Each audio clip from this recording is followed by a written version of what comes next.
Rat bitch nigga, and it's like that. Welcome back to another episode of Survival Time, nigga, with your host with the motherfucking most corny cash, nigga. We finna get into an unknown ass member in N.W.A. What y'all don't know about this nigga N.W.A. is N.W.A. had a lot of ghostwriters, not just MC Ren, not just Ice. They had D.O.C., they had MC Ren, they had another white dude, or he was Hispanic or whatever. But we gonna learn about him today. His name Krazy D. He was behind the scenes. He helped Easy learn how to use his voice for real. He was the one who, when Cube said, I left the studio when Easy was rapping, cruising down the street, my 6'4" all wrong, cause I couldn't take it. That was when like Krazy D and MC Ren went in the booth for him and worked with him on his voice. They got clips and footage of them in the studio too, also working with Easy on his voice and his flow and shit, working on his rhymes and shit. Cause Ice Cube actually went to college. People don't know that. That nigga went to college before he joined in the group. He didn't really just join in the group. He went to college first, then he joined in the group. But we finna get into this nigga. Cause like I said, even with the Arabian Prince thing, they never speak on the Arabian Prince. The Arabian Prince wrote for Supersonic. He helped them produce and do a lot of shit with that. He helped them produce on the N.W.A. Straight Outta Compton album. They never mention him in the movie, not one time. They just be playing games on niggas' legacies. We're about to get into this real shit, nigga. Witness the strength of street knowledge. Hello, N.W.A. fans. We have gathered here today to talk about Krazy D, the lost N.W.A. member. Krazy D, which was his name back in the day, was a rapper who was technically part of N.W.A. And his raps with the rest of the guys from N.W.A. date back to the origins of N.W.A. He appears right on the front cover of the first N.W.A. album, which was just called N.W.A. or N.W.A. and the Posse. And he's on the... This is before they made Straight Outta Compton. They made this album before they made Straight Outta Compton. It was like an 8-track album with different people on there. It wasn't just them on there, but this is where Cruising Down the Street My 6'4" come from. This is where that song even come from, that album. This is how they got their start. This is the album Jerry Heller heard before anything. They didn't have Straight Outta Compton built yet. They built that after they met Jerry Heller. So this is pre-Jerry Heller. So this is when he's first with them. So this is original last pictures. You see Ice Cube right here holding a blunt. See Dr. Dre right there looking a little fruity booty, you feel me? Because he got on that Thriller jacket. You know what I'm saying? You see Easy with, the Dodgers hat. Y'all know what that mean. He crippin'. You know what I'm saying? You see the Arabian Prince like I pointed out earlier. You know what I'm saying? But we're gonna let y'all get back into it. Bottom of the album in the blue shirt and the necklace, and he has alcohol in his hand, and he has a gun necklace. The story of Krazy D is very mysterious. His legacy is shrouded in mystery because we have no idea why he didn't stick around with N.W.A. and he wasn't around when they were recording the Straight Outta Compton album, but he was there from the very beginning. And according to him, he recorded a whole bunch of songs with them before the first album was released. None of his songs made the cut of the album. I have a couple of theories as to why. Well, there was someone back in the day who knew Krazy D and said that he always had a pistol with him and he was always getting drunk and he was a good guy, but maybe the other members of N.W.A. found him to be unreliable. Perhaps that's why he wasn't around when they were making Straight Outta Compton. Maybe he just wasn't quite as determined as a rapper as the rest of them in the group, possibly. There was also apparently a strange confrontation that Krazy D had with Suge Knight back in the day, where there's conflicting stories as to whether who's really the person that started the beef or whatnot, but then it had something to do with Suge Knight punching him through a door or something. Really crazy stuff. But to me, Krazy D does sound like a good guy, and we all know Suge Knight is a piece of Hey, look, Suge be out here whooping niggas' ass. Hey, sometimes he be getting niggas, sometimes he be getting got by niggas, but hey, Suge will get it popping if he want to when he was young, nigga. So that's kind of how I view that story. Regardless of how Krazy D was acting, we all know Suge was a piece of crap. So according to Krazy D, from some recordings that we have, he said he has about less than 10 recordings that were unreleased that he worked on with the members of N.W.A. And like I said earlier, none of them made any of the albums. But what's really fascinating is that there's one we can hear, and that's this song he did with Dr. Dre called Gin and Sacco. I did kick shit. Orale, homeboy. Hey, this is Krazy D, man. And I got Dr. Dre in the motherfucking house. I'm gonna get kind of funky for you, motherfuckers. Yeah. Hey, Dre, I like it. Hold, I like it. Put it up a little more, man. Hey, he Mexican as fuck. Hey.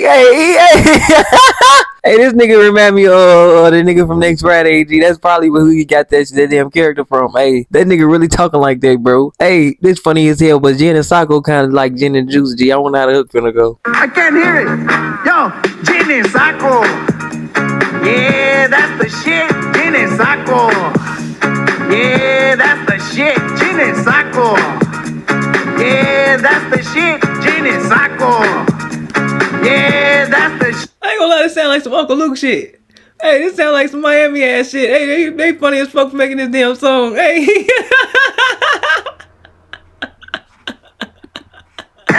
And it's fascinating to listen to because it's a very comedic song and it was never released. It's from 1988. It's similar to Gin and Juice. So that just makes it even more fascinating because we all know later on Gin and Juice came out with Snoop Dogg and Dre. Obviously, Dre first worked on this song with Krazy D years prior. So to me, I question the ethics of Dr. Dre on this one. Sure, you could argue. Okay, what I'm gonna say for him is this actually. What niggas don't know is that Snoop Dogg and Warren G was around N.W.A when they was making a lot of this shit. Because Warren G is Dr. Dre's stepbrother. So niggas probably did hear all of this shit and then probably just ran with it. You never know. We never know. Because these niggas never be 100 with their story, so you never know. We didn't know who the fuck this nigga was. Gin and Sacco is a Krazy D and a Dr. Dre's piece, a song. But to me, it was really a Krazy D song because he's the one that raps all the lyrics in the song. To me, it was not Dr. Dre's call to just take what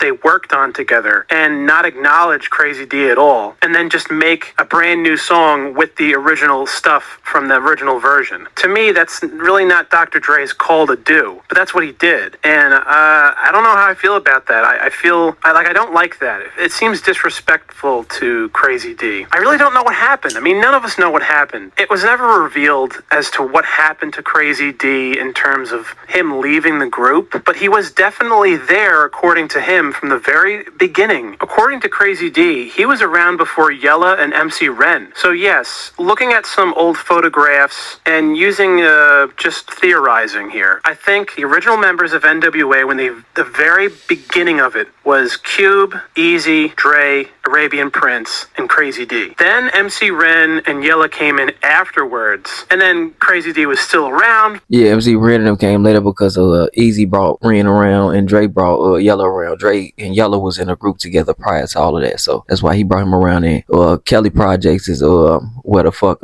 MC Ren is from, and that's where the Crips be at too also. And Easy know all the Crips over there. That's where they from pretty much. Kelly Projects or the neighborhood or whatever. For a little while, but MC Ren and Yella don't really know about all these recordings that Krazy D did with the rest of the boys prior. So their knowledge of what he was with them is limited, and it's fascinating. That first album cover of the first original N.W.A album, there's so many people on that cover. It's kind of like the Sgt. Pepper of rap albums because there's all these people, there's all these figures that are mysterious, and the puzzle pieces of history. It's funny because I never knew who I was in this picture, but I did see this picture all through my life, kind of knowing about this album. But I ain't know this is Cube, homie Sir Jinx right here, who would later be a producer for Cube and shit when he left the group and shit. People don't even know that right there. Not all connected, and all of us fans are trying to put the puzzle pieces together as to what happened, as to why the second album, Straight Outta Compton, has only those members.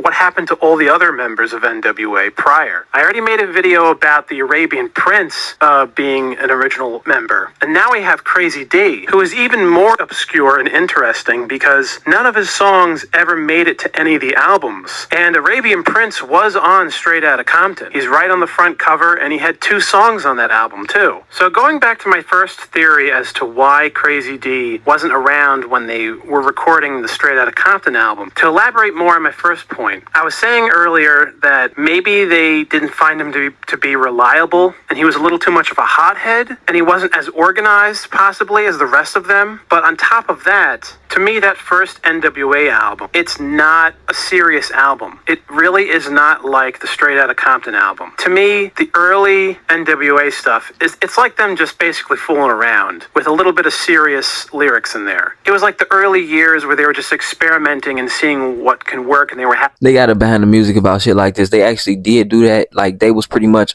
making like jokish songs, and they was making shit like instead of my Adidas, they was making shit like called my Peter and shit like that. And they was rapping about they dick instead of their shoes. Or they would be switching songs up and just doing random shit with their music. That's how they first got into the underground shit. When shit popped off was when they made Boys in the Hood, and that's why they chose to go in that direction, because Boys in the Hood popped off. So when Boys in the Hood popped off, that's when they started to make shit more serious and more like shocky, because that's when they seen they could get off with that shit and they could sell records with that shit. We're gonna stop right here, you know what I'm saying, and I'm gonna like part 2 this shit, part 3 this shit, however we gonna go. Alright, y'all let me know what y'all think in the comments. I'm gonna leave this link in the description. I'm kinda I know everything about N.W.A, so I pretty much could elaborate on a lot of the shit that he's saying. So I'm gonna let y'all know as far as we go through this shit. Hey, gotta know your purpose, understand what worth is. These snakes is lurking, observing, trying to close your curtains. These hoes be perfect.